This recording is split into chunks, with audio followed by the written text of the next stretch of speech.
الشاعرة يعني الشاعرة بحد ذاتها لازم تكون جريئة، لأنه هذا الشعر.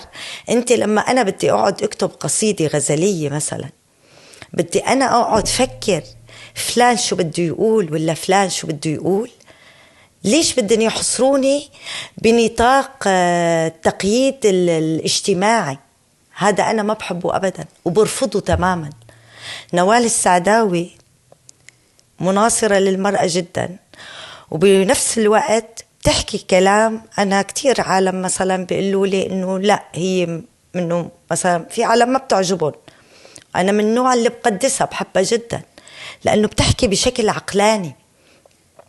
نحن مو مطلوب منا ناريمان إنه نتقيد بمجتمع فرض علينا قوانين نحن بالأساس ما لنا قبلانينا.